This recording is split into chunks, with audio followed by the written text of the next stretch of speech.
Hello, I'm Juan Davies, Chief Creative Officer at PBS SoCal and KCET, and we're partnering with the newsroom at KPCC and LAist to discuss the latest coronavirus news in the region in this daily reporter roundup. Thanks for joining me.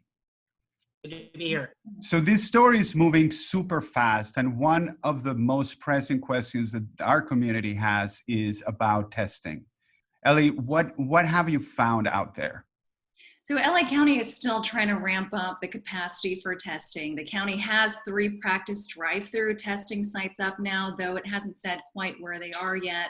The county health director said that today, that they're still trying to get testing availability up, because you can assume that for every one person that they've tested, there's about 5 to 10 people who haven't been tested and might have COVID-19. In terms of hospital capacity, the state's trying to increase the number of beds throughout the state. The state is in the process of getting 2 very large hospitals as early as Friday to lease, one in Northern California, one in Southern California. They're also negotiating with hotels to find some space there as well. We've got a couple of reporters in our newsroom right now really digging into this health issue in a number of ways. Kyle's been looking at schools for us today, and there's lots changing on the school front.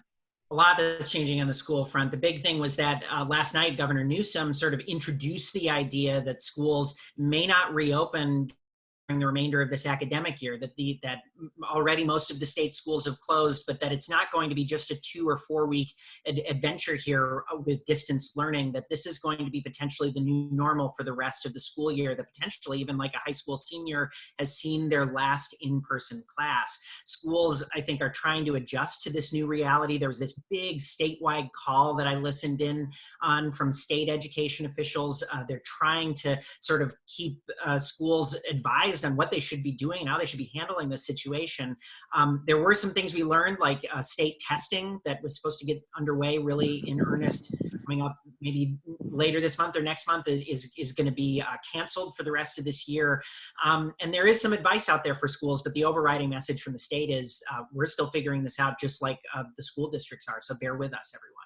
LAUSD also started its food distribution today. We did have a reporter following that as well. And Jacob's been looking more at the food supply in general for us. The entire thing is still stressed out. People are panic buying extreme amounts of beans, rice, potatoes, and whatnot. And I've been talking to people all down the supply chain.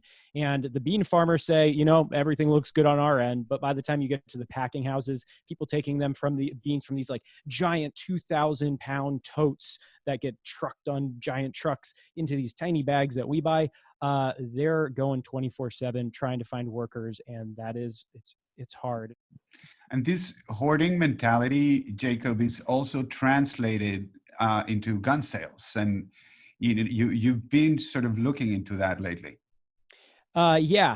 People seem to be stressed buying weapons, which is really bad news. People are not trained to use weapons. Most people are not trained to use weapons in high stress situations.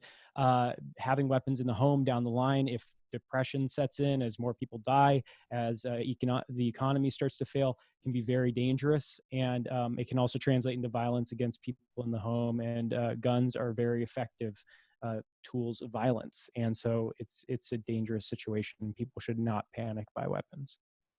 Shannon, the president had a news conference today, and I think it surprised a couple of people, some of the things that he said there. The president's starting to get a lot more pushback from reporters in the White House, and I'm sure that's coming from all over the nation, about his continual reference to the coronavirus as the Chinese virus. Two challenged him on it, asking, wasn't this racist? Wasn't this continuing a stigma against people who might come from Asian countries or have parents or grandparents or great-grandparents? Also, one of them challenged him to repudiate a White House aide who's said to have called it Kung Flu. And Trump just stuck to his guns and said, well, it came from China.